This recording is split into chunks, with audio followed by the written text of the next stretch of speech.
নমস্কার বন্ধুরা, আমার জগা খিচুড়িতে তোমাদের সবাইকে স্বাগত জানাই। বন্ধুরা, আজকে আমি তোমাদের সঙ্গে চিকেন পকোড়ার রেসিপি শেয়ার করব। এই চিকেন পকোড়ার রেসিপিটি কিন্তু খুবই সহজ আর খেতে কিন্তু দারুণ টেস্টি হয় বন্ধুরা। তাহলে চলো আমি কিভাবে চিকেন পকোড়া বানাই দেখে নাও।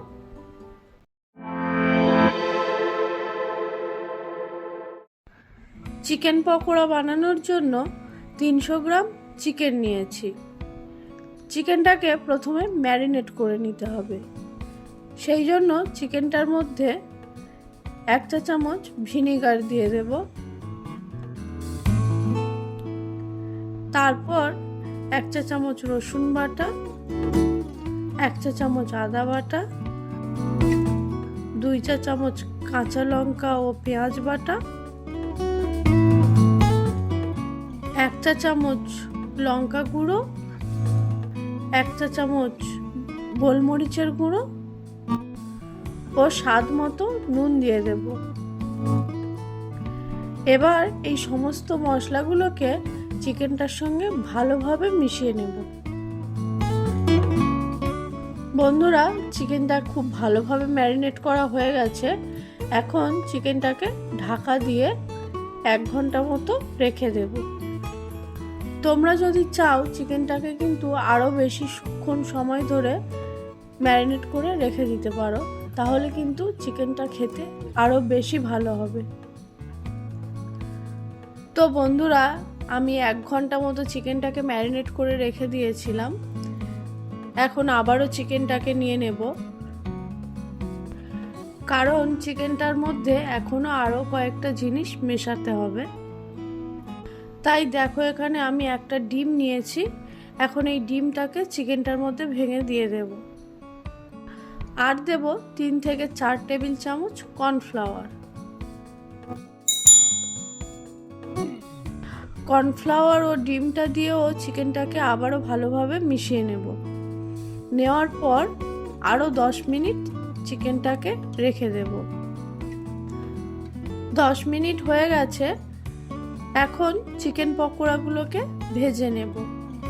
তাই কড়াই চাপিয়ে তার মধ্যে পরিমাণ মতো তেল দিয়ে দিয়েছি। তেলটা গরম হয়ে গেছে। এবার পকোড়াগুলোকে তেলের মধ্যে ছেড়ে দেব। বন্ধুরা, পকোড়াগুলো কিন্তু মিডিয়াম লোতে রেখে ভাজতে হবে। হাই ফ্লেমে যদি পকোড়াগুলোকে ভাজা হয় তাহলে কিন্তু ভেতর থেকে চিকেনটা সিদ্ধ হবে না আর বাইরেরটা তাড়াতাড়ি পুড়ে যাবে। তো মিডিয়াম লোতে রেখে পকোড়াগুলোকে ভাজতে হবে।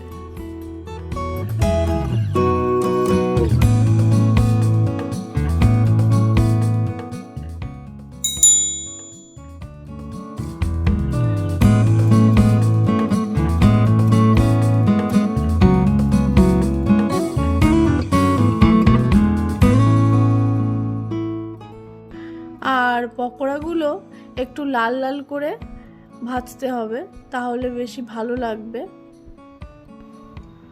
তো আমি অল্প অল্প করে পকোড়াগুলোকে ভেজে নিচ্ছি।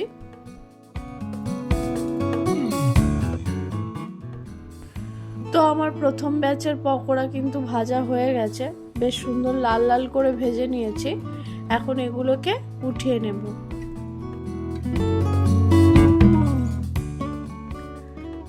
এবার আবারও একইভাবে বাকি পকোড়াগুলোকেও আমি তেলের মধ্যে ছেড়ে দেব। এই পকোড়াগুলো বেশ সুন্দর লাল লাল করে ভাজা হয়ে গেছে, আমার উঠিয়ে নেব। বন্ধুরা, আমার সমস্ত পকোড়া ভাজা শেষ। এখন পকোড়াগুলোকে একটা প্লেটের মধ্যে সার্ভ করে নেব। তো দেখো বন্ধুরা, আমি পকোড়াগুলোকে একটা প্লেটের মধ্যে টমেটো সসের সঙ্গে সার্ভ করে নিয়েছি। তোমরাও কিন্তু ঠিক এইভাবে খুবই সহজে বাড়িতে পকোড়া বানিয়ে নিতে পারো। সন্ধ্যাবেলা চা বা কফির সঙ্গে খেতে কিন্তু অসাধারণ লাগবে। তো বন্ধুরা, আমার আজকের রেসিপি তোমাদের কেমন লাগলো অবশ্যই কমেন্ট করে জানিও। আর আমার ভিডিও যদি তোমাদের ভালো লাগে তাহলে একটা লাইক করে দিও ও আমার চ্যানেলটিকে সাবস্ক্রাইব করে দিও। আজকের মতো এই পর্যন্তই, দেখা হচ্ছে পরের কোনো এক ভিডিওতে। ততক্ষণের জন্য টাটা।